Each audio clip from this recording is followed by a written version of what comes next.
அல்லாஹ் தஆலா அவனுடைய திருமறை குர்ஆன்ல பெண்களுக்கு சொல்லக்கூடிய சில அறிவுரைகள்ல ஆரம்பமாக அல்லாஹ் பெண்களை குறித்து பேசுற நேரம் 24வது அத்தியாயத்துல 31வது வசனத்துல அல்லாஹ் தஆலா சொல்றார், வகுல்லில் முஃமினாத்தி, நபியே நீங்கள் மூமினான பெண்களுக்கு சொல்லுங்கள், யகுதுல்ன மின் அப்சாரிஹின்ன, பார்வைகளை தாழ்த்தி நடக்க சொல்லுங்கள், வயஹ்ஃபல்ன ஃபுரூஜஹுன்ன, அவர்களுடைய கற்புகளை பாதுகாத்துக் கொள்ள சொல்லுங்கள், வலா யுபதீன ஸீனத்தஹுன்ன இல்லா மா ஸஹர மின்ஹா, வெளியில் தெரிகின்றவற்றை தவிர ஏனைய அலங்காரங்களை வெளிப்படுத்தி நடத்த வேண்டாம் என்று சொல்லுங்கள். வல் யத்ரிபுன பிஹுமுரிஹின்ன அலா ஜுயூபிஹின்ன, அவங்களோட முந்தானைகளை அவர்களுடைய மார்புகளிலே போட்டு மறைத்துக் கொள்ள சொல்லுங்கள். வலா யுபதீன ஸீனத்தஹுன்ன இல்லா லிபுஊலத்திஹின்ன, தங்களுடைய கணவன்மார்களை தவிர வேறு யாரிடத்திலும் அவர்கள் தங்களுடைய அலங்காரங்களை வெளிப்படுத்த வேண்டாம் அப்படின்னு அல்லாஹ் தஆலா இந்த வசனத்துல சொல்றாங்க. இதுல பெண்கள் கடைபிடிக்க வேண்டிய மிக முக்கியமான பார்வை சம்பந்தப்பட்ட ஒழுக்கத்தை அல்லாஹ் நமக்கு கட்டளையிடுகிறார். அதே மாதிரி அவர்களுடைய கற்பு விஷயங்களை அவர்கள் பேணி நடக்கணும் என்ற ஒழுக்கத்தை அல்லாஹ் இந்த வசனத்துல சொல்லுகிறார். அவங்க தங்களோட அலங்காரங்களை, அழகு வேற அலங்காரம் வேற. அழகுன்றது நம்மள இயற்கையாக இருக்கிறது. அந்த அழகை மெருகூட்டி கொள்வதற்காக நாங்க வெளியில அலங்கரித்துக் கொள்வதுதான் அலங்காரம். இந்த அலங்காரத்தையும் நாங்க வெளிப்படுத்தி தெரியக்கூடாது என்றும் அல்லாஹ் இன்னொரு கட்டளை இடுகிறான். அதே நேரம் ஆடை ஒழுக்க விஷயங்கள் அல்லாஹ் பேசுறான். ஆடை விஷயங்கள்ல நீங்க மறைக்க வேண்டிய பகுதிகளை கண்டிப்பாக மறைத்தாகணும் என்றதை அல்லாஹ் தஆலா இந்த வசனத்துல நமக்கு சொல்றாங்க. இதுல முதல் விஷயம் பார்வைகளை தாழ்த்தி நடக்கிறது என்று அல்லாஹ் தஆலா கட்டளையிடுறாங்க. பார்வைகள் என்றதுதான் ஒரு மனிதனுடைய ஒழுக்கத்தின் முதலாவது படி. பார்வைகள் எப்ப இறைவனை அஞ்சி அது பாதுகாக்கப்படுமோ அப்ப அந்த வாழ்க்கையில இயற்கையாகவே தன்னளவுல ஒரு பாதுகாப்பு, ஒழுக்கம் அது தனக்குள்ளேயே உருவாகி கொள்ளும். பார்வைகள் அலைய விடப்பட்டா அந்த பார்வைகளே ஒரு மனிதன் கெட்டு போறதுக்கு வாய்ப்பாக அமையும். அல்லாஹ் இது பெண்களுக்கு மட்டும் கட்டளையிடல, ஆண்களுக்கும் அடுத்த வசனத்துல, அதுக்கு முந்தின வசனத்துல அல்லாஹ் தஆலா ஆண்களுக்கும் இதே கட்டளையிடுறார். அவர்களும் பார்வைகளை தாழ்த்தி நடக்கணும், அவங்களோட கற்புகளை பாதுகாத்துக் கொள்ளணும் என்று அல்லாஹ் தஆலா அவங்களுக்கும் கட்டளையிடுறார். நாங்க பெண்கள்ங்கிறதுனால பெண்களுக்கு தெரிய வேண்டிய செய்திகள் அப்படிங்கிற அடிப்படையில தான் இதை நாங்க ஞாபகப்படுத்துறோம். பார்வைகள் அப்படிங்கிறது இப்ப நாங்க எங்களோட பார்வைய பார்த்தா தான் நடமாட முடியும், வெளியில போகலும், ஏதாவது ஒன்றை போய் நமக்கு தேவையானதை பார்த்து வாங்கியலும். அப்ப பார்க்கவே கூடாதா என்ற மாதிரி ஒரு சிந்தனை வரும். பார்க்கவே கூடாது என்ற அர்த்தத்துல அல்லாஹ் இந்த வசனத்தை பயன்படுத்துறார். பார்வைகளை தாழ்த்தி நடங்கிறது ஒரு மனிதன் தந்த பார்வையை தன் கட்டுப்பாட்டுக்குள்ள வைத்துக் கொள்ள வேண்டும்.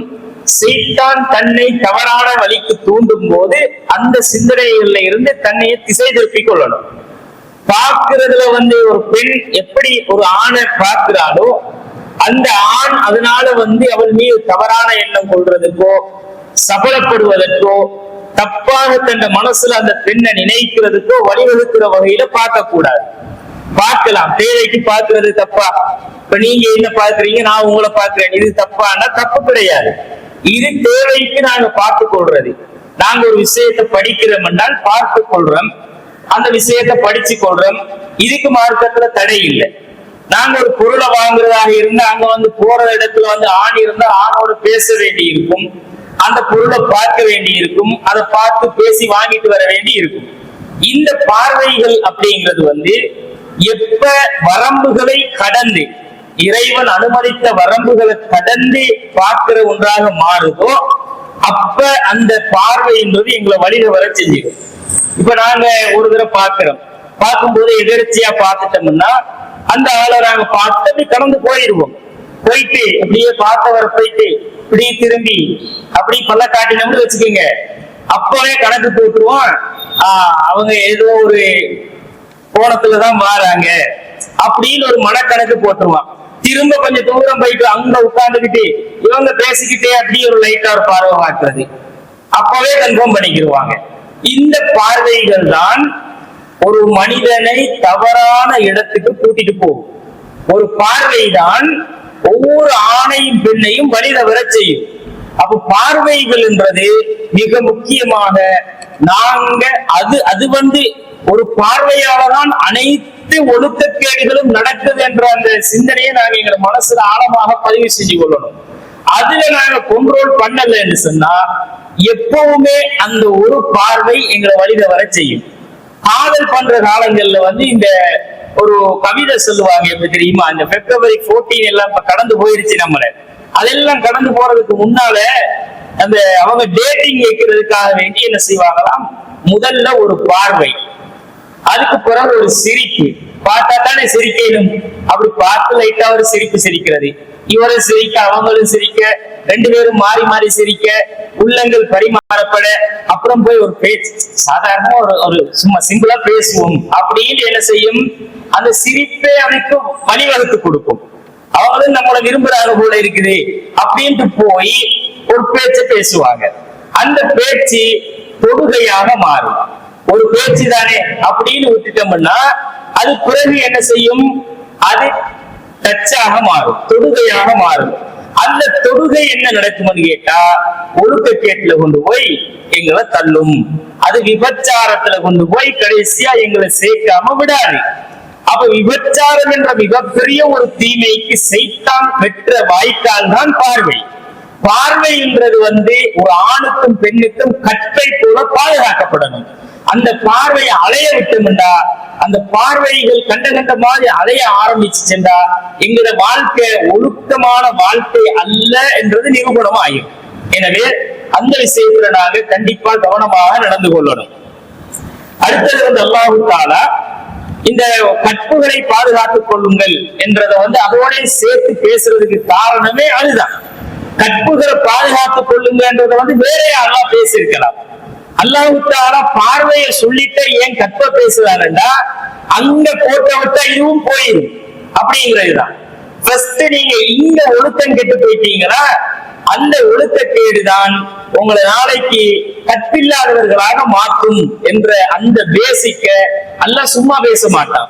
அல்லாஹ் தஆலா பேசுற ஒவ்வொரு வார்த்தையிலையும் ஹிக்மத் இருக்கும், ஆழமான அறிவு இருக்கும்.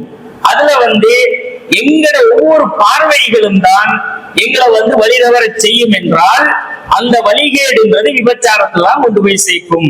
இதுதான் உண்மையான நிலைப்பாடுங்கிறத நாங்க புரிஞ்சு கொள்ளணும். இப்ப இந்த இளமை பருவத்துல சைத்தான் எங்களை வழிகெடுக்கிறதுக்கு இந்த மாதிரி ஒரு கவர்ச்சியைத்தான் காட்டுவாங்க கண்ணுக்கு. அப்படி பார்க்கிற நேரம் ஒரு புள்ள மேக்கப் போட்டு வந்தா மேக்கப் தான் கூட அவனுக்கு மனசுல என்ன, அவதான் உலக அழகின்னு நினைச்சுவான்.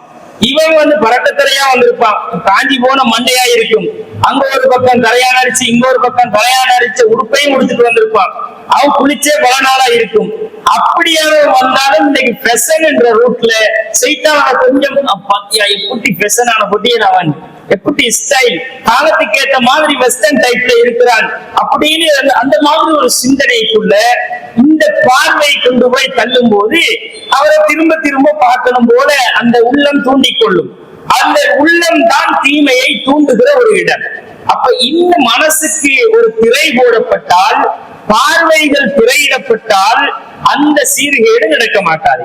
அப்படி பார்த்துக் கொள்வதனாலதான் என்ன நடக்குது என்றால் ஒரு மிகப்பெரிய அனாச்சாரம் வழிகேடு உருவெடுக்குது என்றதுக்காகத்தான் அல்லாஹ் இதுல கண்டிப்பா இதை எங்களுக்கு தாழ்த்தி கொள்ளுங்க, இதான் ஒழுக்கத்தினுடைய முதலாவது படி.